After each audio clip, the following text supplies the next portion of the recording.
Good evening, sorry friends. It's the Midi Man coming at you again from Walks Music with another word for the day.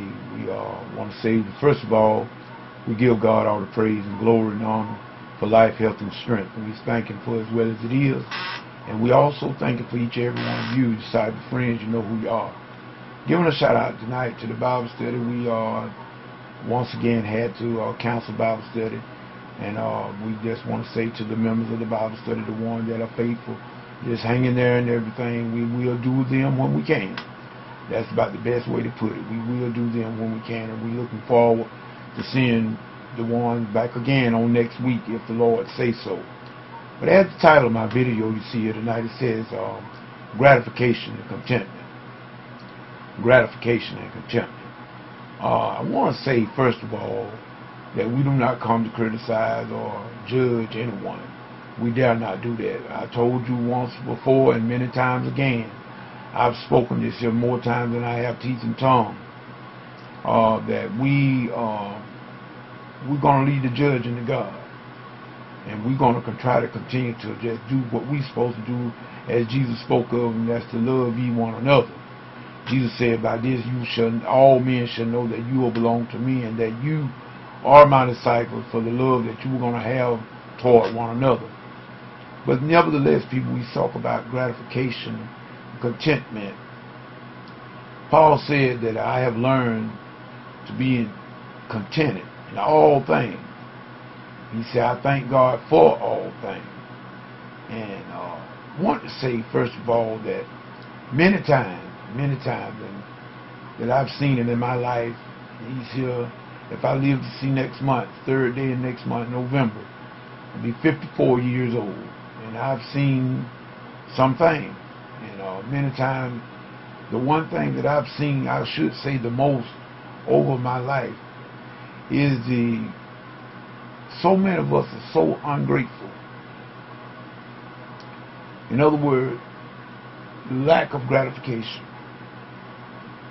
Nevertheless, when gratification is when you're being elated by something or something that happens to you in your favor, and you show gratification. In other words, show appreciation, sort of like it. That could be a form of when you show appreciation to the person who have done that to you or for you, and they've shown you a sense of pleasure, and they've done something for you that you didn't have to do for yourself, and you show your gratification by your action. A lot of times, that I've not seen that in 54 years, people. I've seen very little gratification. And as far as contentment is concerned, is that people being satisfied for what they have and where they are in the status of their life. Now, I'm not saying that you should be satisfied with the negative things in life. No, you should always be pressing toward the peace, the shalom. In other words, peace, and as far as what Jesus means as peace, is not just having peace of mind, knowing that you can lay down at night and not afraid of anyone breaking in your household. Not just that kind of total peace is you got contentment in all areas of your life. You're prospering in that, as well as your health, pocketbook. All of that means is what Jesus' real peace is. But what I came to say tonight, and God gave all of us gifts and talents. We all got a pet peeve, and I know I got some, and I got some people that I esteem over and above others, and all of us have that. It is nothing. In other words, it ain't about respect of a person, because see, I'm like this. I do not treat everybody the same. No, I don't. I can't. I don't treat everybody the same, but I can treat everybody right. See, it's a difference. And see, this is sometimes I think we fall negative with negative imagination and comments about other people because of the fact that maybe this one don't do you a certain way as you would see them do or treat another individual. But you got to understand one thing. Even Jesus did not do that. Jesus had 12 disciples, but that was 3 that was more closer to him than all the rest of the other 9. And that was Peter, James, and John. They was that inner circle. Jesus often took Peter, James, and John. Matter of fact, when he was configured before them, transfigured, I should say, before them, and he was on the mountain. And it was Peter, James, and John that was there to witness this event, and they saw Jesus' glory. And the other one was not there. So there's always somebody that you're going to be more favored toward. That don't mean that you're going to treat another individual wrong, but it just means that there are some people that are more closer to you than others. And I'm going to be honest with you. This is where Middleman, quote unquote, I'm going to use my real name, Ernest J. Walker. This I don't feel rained upon when people in other words, may not have me in as close as they have another one. I'm not in their inner circle. You can't expect other people to treat you the same way as they would do their girlfriend or their wife or a boyfriend. Or you can't expect other people to treat you the same. That's ludicrous. No, you cannot treat everybody the same, but you can treat everybody right. And this is what I'm talking about, gratification tonight and contentment. I've learned, I'm like Apostle Paul, I've learned to be content in whatever state I am. I find myself, I learn to be content. What do that mean? Do I necessarily like all the positions that I be in from day to day? No, don't. But I learned that I cannot, anything that I can change it. If I cannot change it, live with it. Ain't no sense to keep on worrying about it or keep on talking about it. In other words, people often say, people tell me and they come to me talking about they're not worried about something, but yet and still that's the only thing that's on their mind. Anything that you talk about all the time, it's got to be on your mind. So you are thinking about it. But nevertheless, because if you have a mind and you got a nougat up there, you got a brain, you're going to think about certain things, but you don't have to let that thing control you. This is what I say about contentment. I've learned to be content. Matter of fact, if I got money, you don't know it. And if I don't have money, you don't know it. Because I don't let money rule my life. Money do not, having money or not to have it, does not make me happy. My happiness and my joy don't come from that. I've learned to be content with whatsoever thing that I have. I have learned to be content with those things.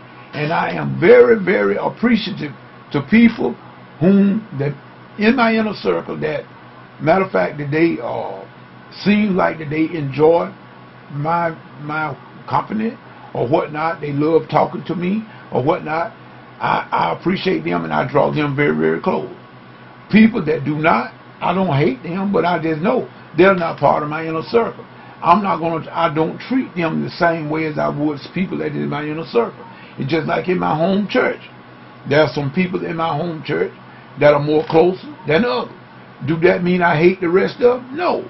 But I mean, I don't expect them to just come up to me every Sunday, every time I'm in church, and come up to me with all that hugging and carrying on and stuff like that and asking me how I've been and all of that. No, they're not in my inner circle. Some people could care less about you. Let me make you understand it. That you mean nothing to some people. Just like some people don't mean nothing to me.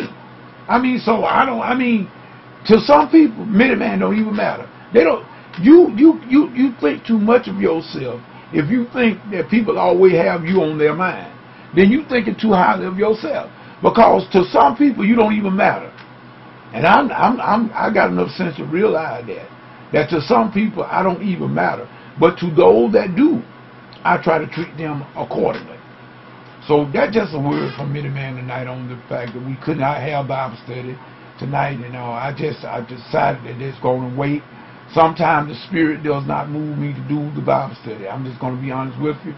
And sometimes I don't feel it. And if I don't get moved by the Spirit, and if I'm dealing with some other external things sometimes, and we all do, and I don't try to play with God. I don't play with God. If I don't feel it, I'm not doing it. If the Spirit don't give me anything, I just set my butt down somewhere.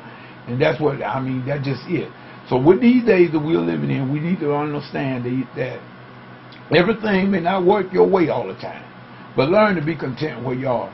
In other words, whether you be a musician, whether you be a ditch digger, whether you be a doctor or a lawyer, whatever you might find yourself doing, do it wholeheartedly as unto the Lord. Now, number one, you may not please people. You can never please all the folk. Don't worry about that, especially you leaders. If you're in leadership position, it's dangerous to try to start pleasing people. No, you do what's right. You cut the deck right down the middle, and you don't go to the right or to the left. You do what's right at all costs. Because once you start compromising with people, you're going to forever have to continue to do that. And as soon as one person don't have their way, they're going to get mad. They're just like little immature children. When a child don't have their way, they have a fit. That's just the way you deal with some grown folk. They may be 54 in age, but they 9 in their mentality, in their thinking. Because they are so self-centered and selfish. They think the universe revolves around them. But one thing you remember, and that goes for Mitty Man, Ernest J. Walker, as well as you. The universe do not revolve around you or me. But we need to stop worrying about what other people can do for us all the time and let us go out and see what we can do for others. That was the position Jesus told us to take. A servant mentality. That's what we're supposed to be. So with this music that I have, anybody that I can help, I try to do it. That much, because I'm a servant. I try to do it. Whether there be any money involved or not, it has nothing to do with it. But if I can be of service, that's what I try to do. And I'm going to challenge all of you out there. Try doing it and see what your joy level change. Your joy meter will go through the roof. If you stop trying to consider looking at yourself all the time and find somebody else to bless and do something for and watch your joy meter go through the roof. This is Mitty Man saying whatever you get into, if God is not in it, get out of it because it's going to come to nothing. People watch for the signs. We're living in some tedious time, as the old folks used to say. Look for them. We are living in them right now. And keep your eyes up. Keep it toward the east because Jesus is soon to come. This is Mitty Man saying peace to the next video or Bible study, whichever one comes first. Peace and good night.